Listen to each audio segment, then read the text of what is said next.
Gloria al Señor. Dios te bendiga, amada iglesia, en esta noche.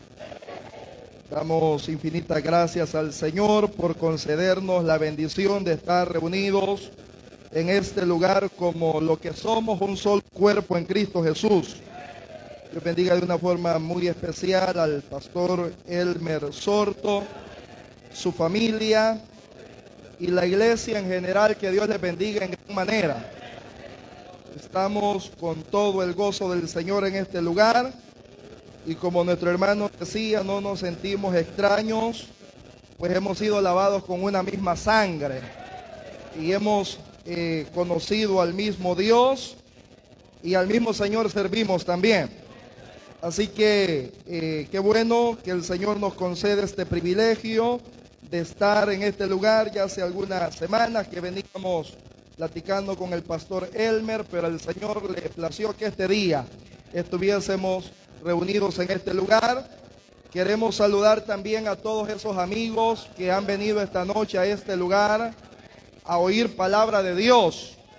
Que Dios les bendiga en gran manera a ellos. Queremos, hermanos, ya considerar la palabra de nuestro Dios, y para ello le voy a invitar que abra su Biblia conmigo en el Evangelio de Juan. Evangelio de Juan, capítulo 1, versículo 29 en adelante. Gloria al Señor. Evangelio de Juan, capítulo 1, versículo 29 en adelante. Tomaremos ahí la palabra del Señor para la meditación de esta noche. Lo hacemos honrando al Padre, al Hijo y al Espíritu Santo, y a su letra dice: el siguiente día vio Juan a Jesús que venía a él y dijo: he aquí el Cordero de Dios que quita el pecado del mundo. Este es aquel de quien yo dije: después de mí viene un varón, el cual es antes de mí, porque era primero que yo. Y yo no le conocía, mas para que fuese manifestado a Israel, por esto vine yo bautizando con agua. También dio Juan testimonio diciendo: vi al Espíritu que descendía del cielo como paloma y permaneció sobre él. Y yo no le conocía, pero el que me envió a bautizar con agua, aquel me dijo: sobre quien veas descender el Espíritu y que permanece sobre él, ese es el que bautiza con el Espíritu Santo. Y yo le vi y he dado testimonio que este es el Hijo de Dios. El siguiente día otra vez estaba Juan y dos de sus discípulos, y mirando a Jesús que estaba por allí, dijo: he aquí el Cordero de Dios. Le oyeron hablar los dos discípulos y siguieron a Jesús. Gloria al Señor. Ya hemos orado, hermanos, pueden tomar su asiento en esta maravillosa noche. Y vamos a meditar bajo el tema: aquí tienen el Cordero de Dios. Aquí tienen el Cordero de Dios. Vivimos en una sociedad, en un mundo, hermanos y amigos, muy convulsionado, que está tratando de encontrar muchas soluciones a muchos problemas. El mundo en el que vivimos está enfrentando crisis de salud, está enfrentando problemas sociales. Hemos visto en las últimas semanas hasta conflictos bélicos de nación contra nación. El mundo en el que vivimos está hecho un desastre. Y la gente constantemente está tratando de encontrar soluciones. Los gobernantes proponen soluciones a estos problemas. Y muchas veces ignoramos que sobre estos problemas, que aunque importantes, tenemos un problema mayor. Y ese problema se llama pecado. El problema del pecado ha sido un problema que la humanidad ha enfrentado desde el inicio de la historia humana. Cuando el hombre fue creado en perfección, pero ante la desobediencia de la primer pareja, ante el pecado de Adán y Eva, el mundo sucumbió bajo esta maldición. Y de ahí en adelante, hermanos, el pecado ha sido un problema que no ha podido ser solucionado. Ha sido una enfermedad que no ha logrado ser exterminada. Ha sido una carga que no ha logrado ser quitada de los lomos de este mundo. Ha sido un problema recurrente que generación tras generación lo ha enfrentado. El pecado, según la Biblia, produce dolor. El pecado, según la palabra de Dios, produce separación entre el hombre y Dios. El pecado produce muerte. La paga del pecado es muerte, dice la Biblia. El pecado conduce hacia la condenación eterna.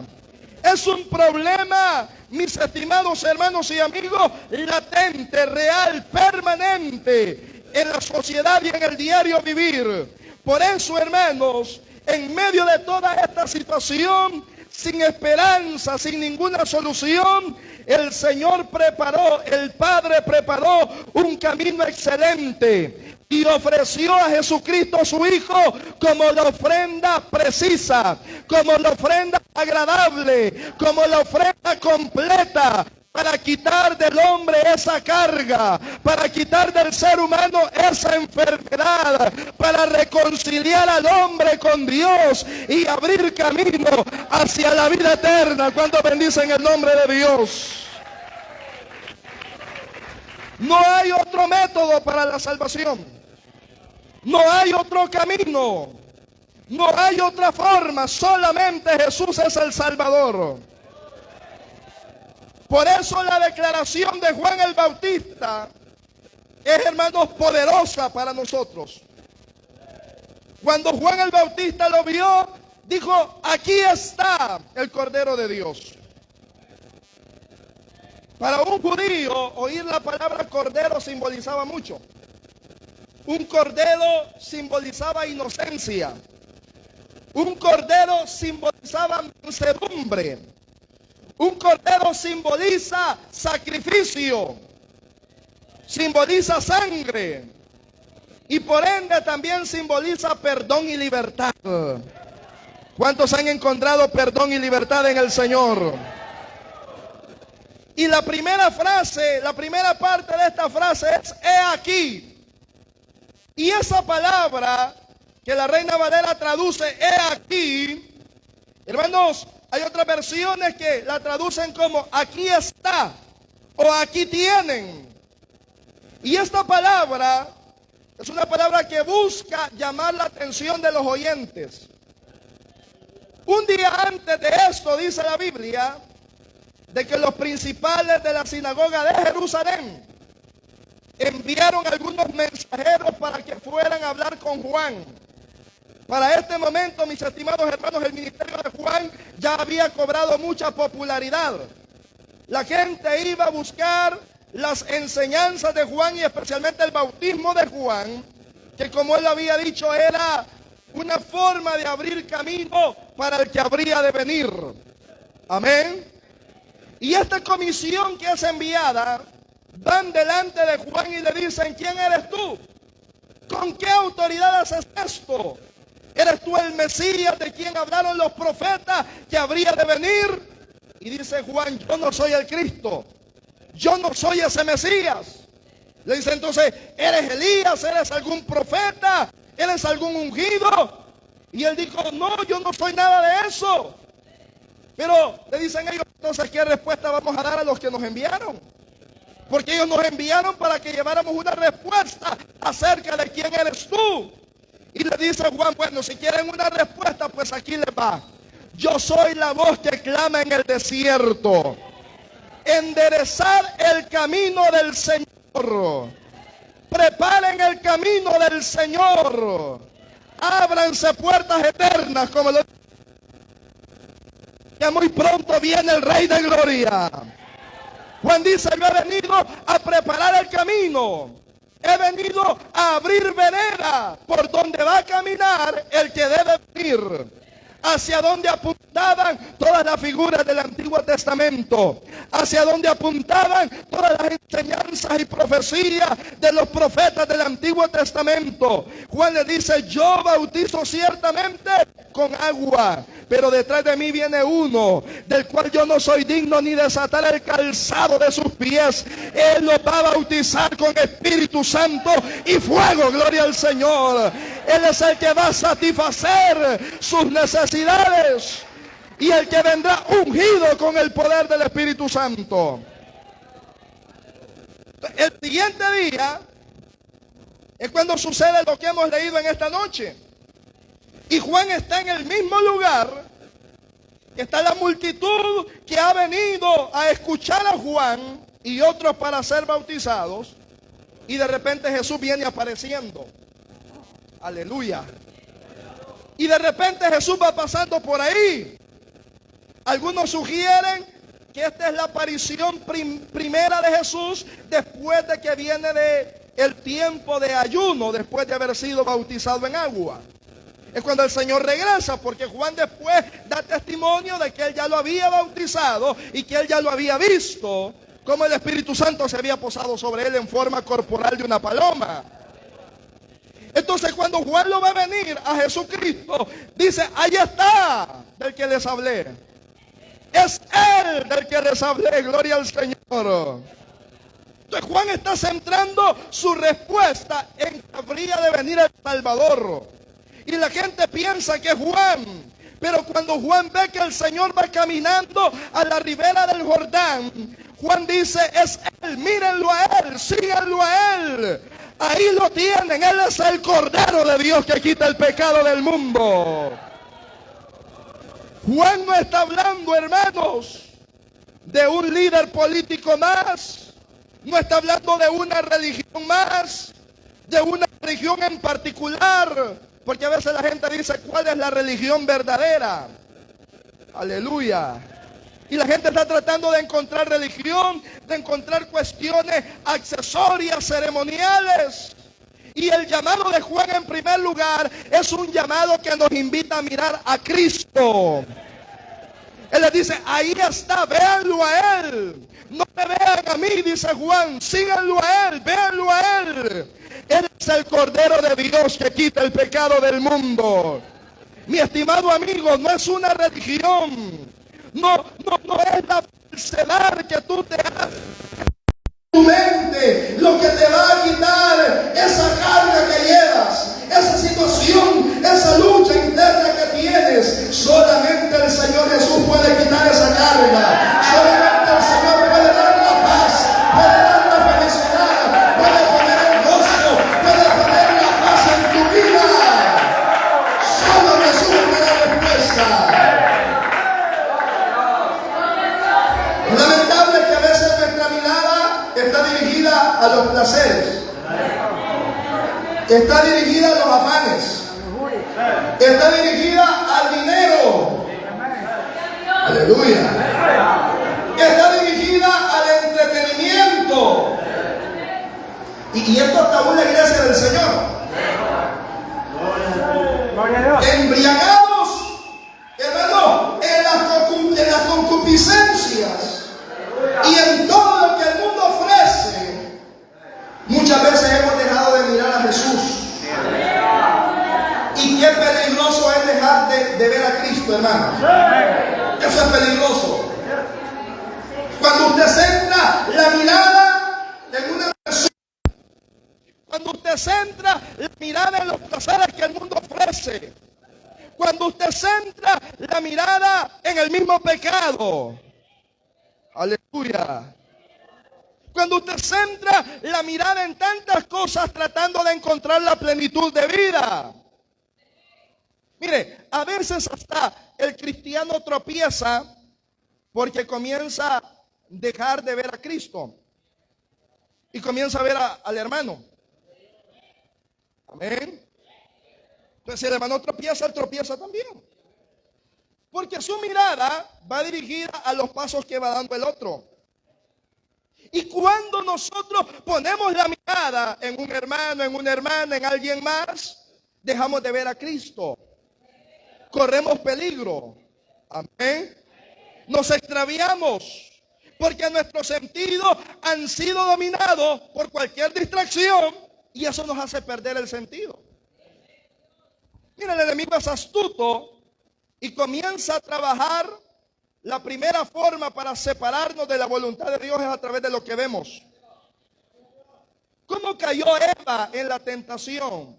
Porque vio el fruto, dice la Biblia, y le pareció atractivo. Por lo que vio, por su mirada. Y dice el apóstol Pablo escribiendo a los Corintios, me temo, dice, que del mismo modo como la mujer fue engañada por la astucia de la serpiente, también vuestros sentidos sean extraviados de la verdad y de vuestra sincera fidelidad a Dios a través de lo que vemos. Y no solamente, hermanos, a través de cuestiones de tentación, sino de lo que le decía. Eso es muy común, que la gente deja de ver a Cristo y comienza a ver al hermano. Se dice una vez de que una persona, un hermano de la iglesia, comenzó a caer en esta situación de comenzar a ver a todo el mundo y en todos encontraba errores. Pues le voy a adelantar eso. Todos cometemos errores. El perfecto es Cristo. Usted puede buscar defectos en el hermano y los va a encontrar con seguridad. Muchos. Entonces, esta persona comenzó a buscar defectos y qué peligroso es que alguien cae en ese estado espiritual. Que comienza a juzgar a uno, al otro. En todo el mundo se encuentra defectos. Solamente Él es el perfecto. Aleluya. Este hermano era así. En todos encontraba defectos. No es que el hermano esto, es que la hermana que mira el otro y que mira acá. Y todos. Hasta que llegó un momento que su estado espiritual llegó al grado que vas a hablar con el pastor y le dice, hermano, yo he tomado la decisión de irme de la iglesia. Ya no voy a seguir más, ya no voy a trabajar en la iglesia. ¿Por qué? Es que veo defectos en todos. Todos son imperfectos. Y le dice el pastor, está bien. Pero antes que se vaya, le voy a dar una tarea. El último culto. Le da un vaso lleno de agua. Y le dice, usted va a caminar aquí alrededor del templo 5 veces. Su única tarea es que no se le caiga ni una gota de agua del vaso. Esa es su tarea. Y comenzó a caminar el hermano. Dio la primera vuelta con gran cuidado. Dio la primera vuelta, la segunda, la tercera, la cuarta, la quinta vuelta, sin que ni una gota se derramara. Con el gran cuidado, iba donde el pastor y el pastor, aquí está. No boté ni una sola gota de agua. Y le dice, mientras andaba con el vaso de agua, ¿qué defectos vio en los hermanos? ¿Cómo estaba el hermano? ¿Cómo estaba la hermana? ¿Qué vio? No le dice que no me fijé en nadie. Yo solamente iba viendo el vaso de agua que llevaba. Porque usted me dijo que no se me cayera ni una gota. Pero yo mi pensamiento, mi esfuerzo, mi mirada iba en el vaso de agua, que no se me cayera nada. Porque hay gente que por estar bebiendo el vaso de agua, otro ya a rato botó todo la de él, hermano. Aleluya.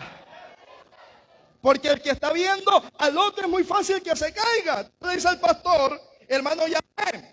Si usted se centrara más en sus propios defectos, si usted se centrara más en lo que usted debe hacer al servir en la obra del Señor y dejara de ver a los demás, entonces su vida espiritual sería más próspera, porque estaría centrado en su tarea, en lo que debe hacer como siervo del Señor. A eso se refiere Pablo cuando dice, el que mire, el que cree que está firme, mire que no caiga. Y el escritor a los Hebreos nos aconseja, puestos los ojos en Jesús. ¿A dónde? En Jesús. Puestos los ojos en Jesús, el autor y consumador de la fe.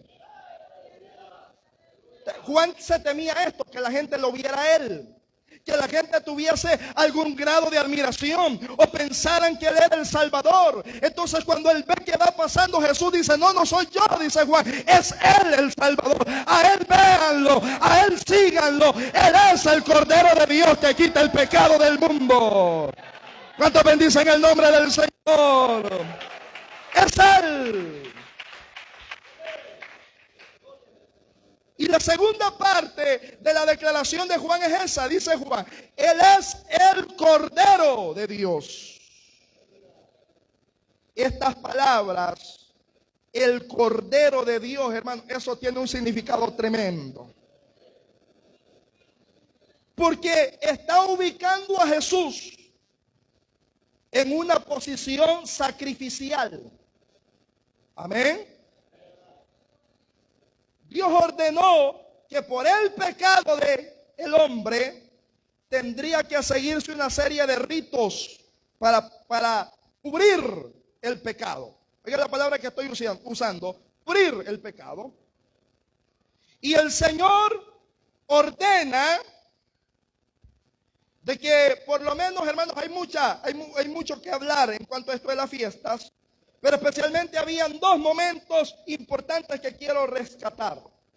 En primer lugar, en cuanto a la expiación, el Señor ordenó el día de la expiación.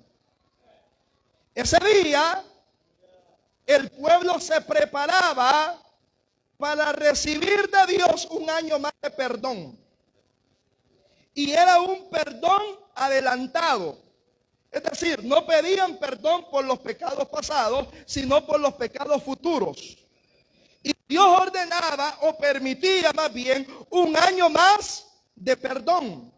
Pero para esto había todo un proceso que se tenía que seguir. Amén. 2 machos cabríos tenían que ser designados para esta tarea. Uno tenía que ser degollado en la entrada del lugar santo, del lugar santísimo, y esta sangre tenía que ser puesta sobre las manos del sumo sacerdote. Aarón salía, el otro macho cabrío estaba a la puerta de la entrada del tabernáculo de reunión. Él ponía las manos ensangrentadas sobre este macho cabrío, y este macho cabrío era enviado errante al desierto, dice la Biblia.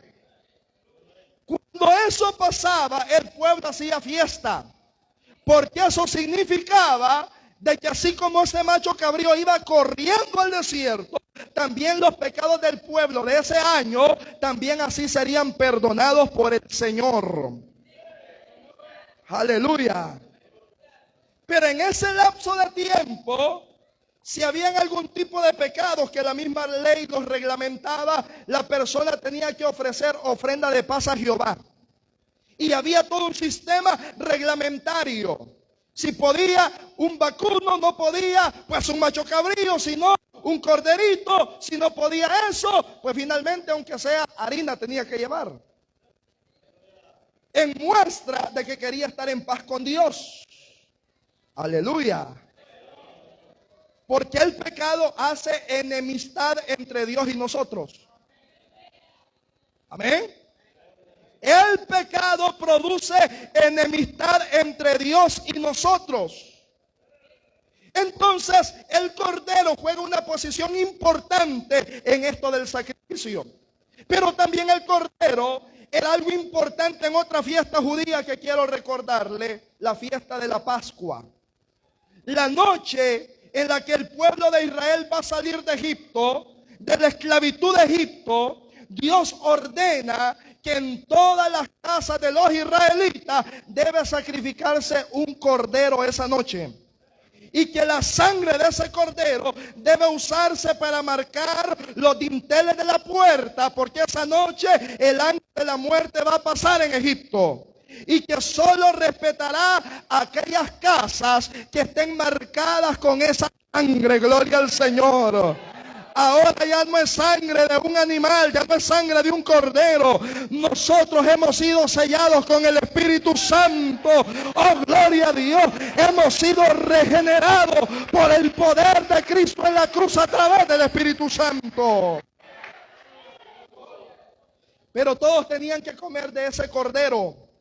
En la casa era un momento de regocijo, porque había una mezcla, habían hierbas amargas que recordaban el momento, hermano, doloroso, los azotes, toda la crueldad de los egipcios sobre el pueblo de Israel, así como también nosotros recordamos la crueldad del pecado, mis hermanos, mi amigo. El pecado destruye, el pecado daña, el pecado produce una separación total entre Dios y nosotros. Como lo acabo de decir, es una enfermedad. El pecado es una enfermedad. El pecado, hermano, es una carga de la cual no podemos ser liberados. Por eso dijo el Señor: vengan a mí los que están trabajados y cargados, y yo les haré descansar. Yo daré descanso. ¿Cuántos creen que en el Señor hay descanso? ¿Cuántos creen que en el Señor hay paz? Alabado sea el nombre del Señor. Y mientras recordaban lo amargo de su estadía en Egipto, también comían del cordero. Y la carne del cordero les recordaba hacia dónde el Señor les conduciría. A una tierra hermosa, a una tierra de delicias, a una tierra donde olvidarían todo el suplicio que habían padecido en Egipto. También nosotros vamos rumbo a la patria celestial, hermano, y mientras nos encaminamos hacia allá, gozamos de la bendición de Dios en nosotros, gozamos de la compañía del Señor a través del Espíritu Santo, que nos recuerda que muy pronto nos encontraremos con nuestro amado Salvador, para estar en la patria celestial y nunca más separarnos. Bendito Dios. Ahora, todas estas fiestas y estos sacrificios que brevemente le he mencionado, hay más, pero todo esto era un asunto temporal. Año con año se tenía que celebrar la Pascua. Año con año el día de la expiación. Cuando la persona pecaba y sabía que estaba en enemistad con Dios, iba nuevamente a ofrecer sacrificio, ofrecer ofrenda delante del Señor. Y tenía que haber siempre en esto de la expiación, mediar el tema del derramamiento de sangre. Porque como lo dice la escritora de los Hebreos, sin derramamiento de sangre no se hace remisión de pecados. Pero todos estos sacrificios era algo temporal. Y como lo dice el apóstol Pablo, era sombra de lo que habría de venir. Un día vino el Cordero perfecto. Gloria a Dios. Mire qué interesante. Cuando se celebraba un sacrificio en el tiempo de Moisés y la época posterior de Israel, era el ofrendante pecador que tenía que preparar el cordero. Y no era cualquiera. Habían reglas. Tenía que ser sin defecto. Amén. No cojo. No ciego. No sucio. Hasta los alimentos que habría de comer. Es más, días antes del sacrificio tendría que estar en ayuno el cordero que iba a ser sacrificado. Dios ordenaba todo. Un cordero perfecto. Pero era el ofrendante que ya lo llevaba, no importa de la región donde viniera, tenía que venir al templo y traer el cordero. Esto era, hermano, porque era un sacrificio del ofrendante, del pecador. Él estaba ofreciendo sacrificio. Era algo que le tenía que costar. Por eso usted ve a David en aquel momento cuando le dicen: aquí está para que ofrezca sacrificio a Jehová. David: yo no puedo ofrecer a Jehová algo que a mí no me cueste. Amén. Algo que no represente para mí costo, no lo puedo ofrecer al Señor. Esto era desprenderse de algo valioso para cubrir el pecado. Pero mi estimado hermano y mi estimado amigo, vea la bendición que hay acá. Que cuando hablamos de el sacrificio definitivo del pecado, no somos nosotros que trajimos el cordero. No fuimos nosotros que buscamos el cordero. Es el Padre que trajo el cordero, envió el cordero. Cuando Juan lo vio, el cordero viene caminando solo, gloria al Señor. El cordero viene hacia él. No fue él a traer cordero, no fue él a buscar No, Él viene caminando, el Cordero viene hacia Él, gloria al Señor. Es decir, Dios puso los medios para que el pecado del hombre fuera expiado y no solamente cubierto por un año, por un periodo de tiempo. No, el Señor deshizo el pecado por completo, gloria a Dios, y abrió un camino excelente. ¿Cuántos bendicen el nombre del Señor? Él se proveyó de un cordero. ¿Se acuerdan de la historia de Abraham? Cuando Dios ordena sacrificio, y no cualquier sacrificio, ordena que se sacrifique su hijo, Isaac, el hijo de la promesa. Y cuando están allá, en la montaña, en el monte de Dios, comienza el niño a ver para todos lados y dice: papá, aquí está el fuego, la leña, el altar preparado, el cuchillo, está todo. ¿Y el cordero dónde está? ¿Dónde está? Aleluya. ¿Sabe usted que eso es un simbolismo de la salvación?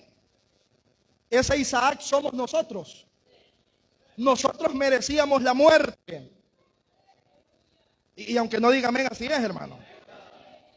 Nosotros merecíamos morir por el pecado. Porque por cuanto todos pecaron y están destituidos de la gloria de Dios.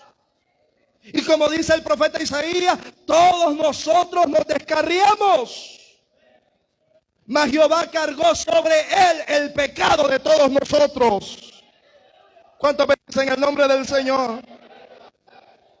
Y cuando Abraham ve aquella pregunta de su hijo, le dice: hijo, no te preocupes, el Señor se proveerá de cordero para el sacrificio. Oigan las palabras: se proveerá de cordero para el sacrificio. Inmediatamente así fue. El Señor se proveyó del animalito para el sacrificio, pero eso también era una sombra de lo que habría de venir.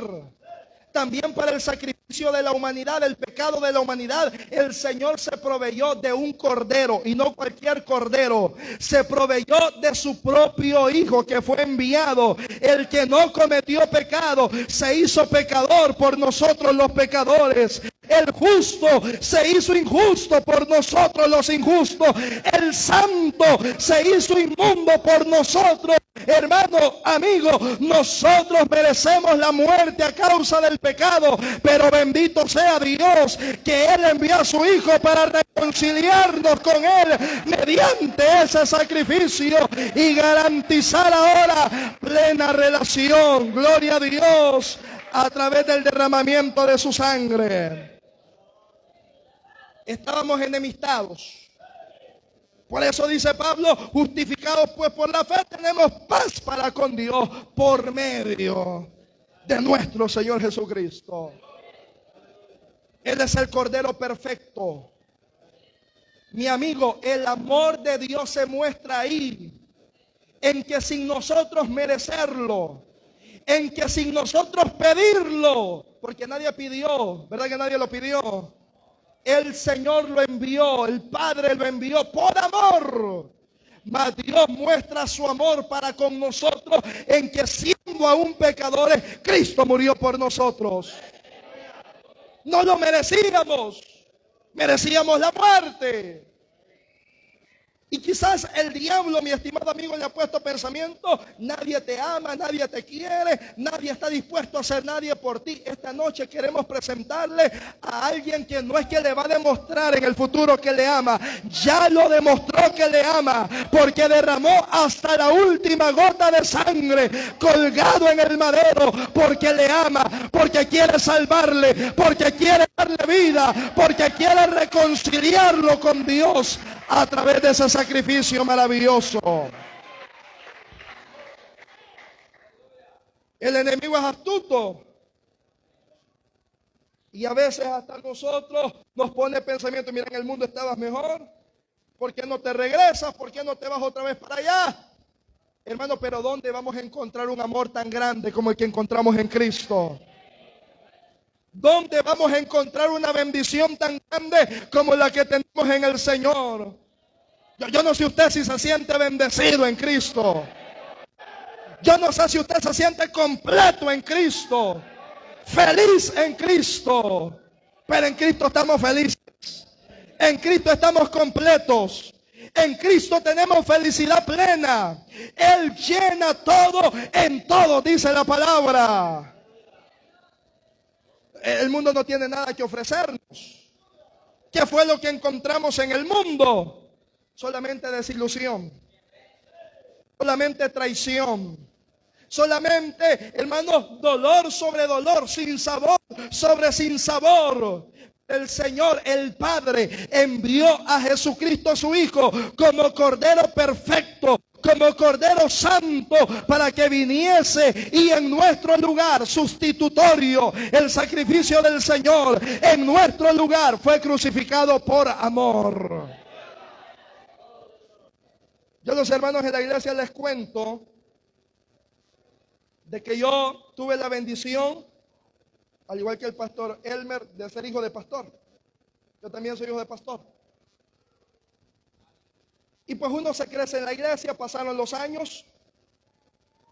Y allá, cuando yo tendría 7, 8 años de edad, recuerdo muy bien, en un culto de Campo Blanco, un hermano estaba predicando. Y lo recuerdo como que si hubiera sido ayer. Hace ya 23 años más o menos. Y cuando el hermano estaba predicando, dijo estas palabras, dijo él: cuando yo pienso en el sacrificio del Señor en la cruz y me lo imagino a él crucificado, yo pienso, dijo este hermano, que el que debería estar ahí crucificado debería ser yo, dijo él. Porque el pecador soy yo, era yo, dijo aquel hermano. No era el Señor el que tenía que morir. Y cuando yo oí aquellas palabras, hermano, fue algo que golpeó mi corazón, el corazón de un niño de 8 años. Y por primera vez yo sentí en mi corazón la necesidad de entregarle mi vida a Cristo. A estas alturas yo hasta ya pasaba a cantar en la iglesia. Yo prácticamente me crecí debajo de las bancas de la iglesia. Pero ese día yo sentí realmente lo que la Biblia dice, que el Espíritu Santo convence al hombre de pecado y de juicio. Ese día sentí que el Espíritu Santo me convenció de justicia, de mi necesidad. Y cuando el hermano terminó de predicar, él dijo: ¿hay alguien que quiere entregar su vida a Cristo? Y yo me levanté. Nadie. ¿Quién me iba a invitar a mí para que aceptara a Cristo? ¿El pastor? ¿Quién, hermano? Y nomás dijo él: ¿quién quiere aceptar a Cristo? Yo ya estaba llorando al frente. Y yo recuerdo bien que mi mamá me dijo: ¿y por qué lloras, hijo? Y le dije yo: es que yo soy el culpable que Jesús haya muerto en la cruz. Yo soy el culpable, un niño de 8 años. Yo siento en mi corazón que yo soy el culpable. Yo tendría que haber muerto porque el pecador soy yo. Ojalá, mi estimado amigo, que usted entienda también eso esta noche. Que los que merecíamos morir en esa cruz éramos nosotros. De quienes merecíamos esos latigazos, que nos escupieran el rostro, éramos nosotros. De quien merecía que se incrustara esa lanza en el costado, éramos nosotros. Nosotros éramos los pecadores, pero el Señor muestra su amor, aleluya, en que siendo nosotros los merecedores de ese castigo, Él pagó el precio de nuestra redención. ¿Cuántos lo alaban en esta noche? ¿Cuántos lo alaban, hermanos? Porque a veces ofrecemos la salvación de tan gratis que es la salvación, que a veces le restamos el valor que realmente tiene. Amén. La salvación es cara. Iglesia, la salvación es cara.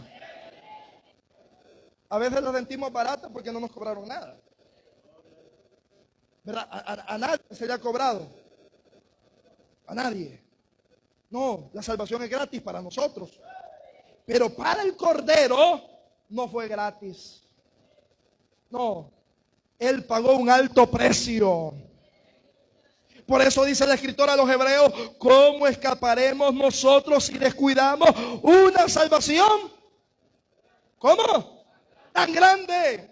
La salvación es grande, mis hermanos. Es un precio alto.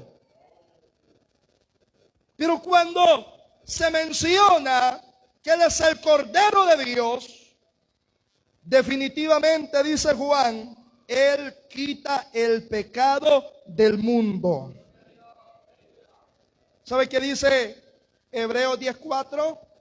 La sangre de todos y machos cabríos no podía quitar el pecado, solo lo cubría. Amén. Es como que usted ande una herida y solamente se la tape. Pero la herida ahí está. Está tapada. Amén. Está tapada la herida, pero ahí anda. Como Naamán el leproso. Aleluya. Por fuera un general bien vestido, imponente, pero leproso. Se estaba pudriendo. Ese es el pecado. Entonces, los sacrificios del Antiguo Testamento solo lograban cubrirlo, taparlo. Pero cuando viene Jesús, Él no cubre el pecado. Él no cubre el pecado. Por eso el cristiano tampoco debe cubrirlo. Porque el que encubre su pecado no prospera, dice la Biblia. Pero el que lo confiesa y se aparta de él alcanza misericordia. ¿Cuántos bendicen el nombre del Señor? Cuando hay confesión, cuando hay arrepentimiento, el Señor Jesucristo, su sangre, nos limpia de todo pecado. No solamente, no está hablando de cubrirlo, no, nos limpia, quita el pecado, erradica el pecado. Te quita la culpa, mi estimado amigo. Anula la culpa de tu corazón. Él borra de raíz, saca de raíz esa carga de pecado sobre tu vida. Juan está estableciendo una diferencia muy grande entre los corderos pascuales, los corderos sacrificados y el cordero de Dios. Porque Él dice, este cordero, Él quita el pecado del mundo. Hermano, amigo, ese sacrificio del Señor es tan grande porque ese cordero hasta el día de hoy sigue siendo cordero. Amén. En la revelación de Juan, allá en el capítulo 5 de Apocalipsis, Juan ve un alboroto en esa visión. Y ve de que hay una desesperación. Porque hay un libro sellado que tiene que ser abierto. Que esos sellos, esos nudos, tienen que ser sueltos. Esos son los sellos. Un libro con 7 nudos, esos eran los sellos en el tiempo bíblico, que tienen que ser sueltos. Pero han intentado ángeles, han intentado seres celestiales. Se ha buscado en el cielo, en la tierra, debajo de la tierra, y nadie ha sido capaz de abrir el libro. Ni siquiera mirarlo, dice la Biblia. Entonces Juan, al ver la desesperación de todos, comenzó a llorar. Él también comenzó a llorar. Y uno de los 24 ancianos que estaban allá alrededor del trono de Dios en la revelación le dice: Juan, no llores. Juan, no te entristezcas. Y oiga la palabra, vuelve a usar la misma palabra. He aquí, aquí está. Las mismas palabras de Juan allá. Aquí está, he aquí, el león de la tribu de Judá, la raíz de David, el que ha vencido, puede abrir el libro, puede desatar los sellos.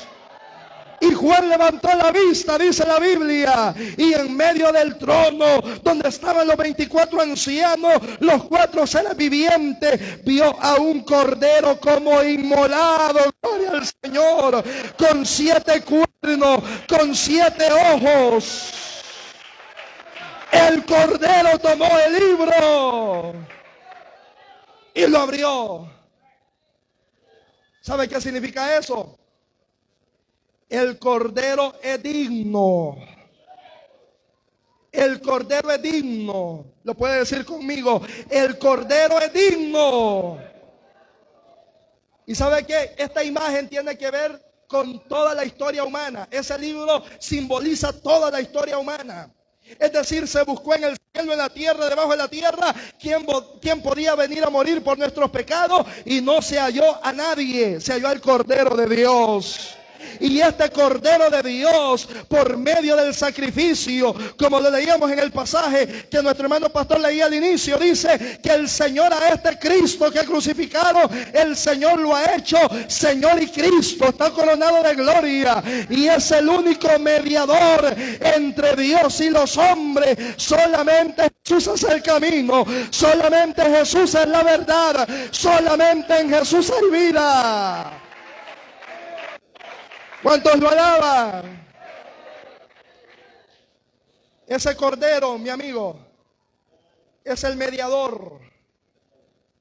Y todavía está como inmolado, es decir, se nota todavía donde fue trasquilado. Se nota, tiene las marcas todavía de las heridas. La imagen de este Cordero, 7 cuernos y 7 ojos, simboliza total sabiduría y total poder. Aleluya. Tiene plena sabiduría, pleno poder. Y voy finalizando. Este Cordero es el que va a juzgar al mundo también un día. Así lo dice Apocalipsis. Este Cordero juzgará al mundo con justicia. Al mundo que hoy por hoy la iglesia le predica que en Jesús hay esperanza. ¿Cuántos creen que en Jesús hay esperanza? Aunque usted, mi estimado amigo, tenga muchas preguntas, muchas dudas, muchos problemas, quiero decirle, para todo en Jesús está la respuesta. En el Señor está la respuesta. En Jesús está la solución. Solo tiene que hacer algo, dirigir su mirada a Cristo. A mí ya me han dicho amigos a veces, mire, yo no recibo a Cristo porque es que ahí en la iglesia usted tiene unos hermanos, me dice que yo les conozco el testimonio. Entonces, mi respuesta ha sido, mire, no los ve a ellos, ni siquiera me ve a mí, ve a Cristo. Ahora, entre paréntesis, esto no significa que no debemos procurar dar buen testimonio. ¿Me escuchó, iglesia?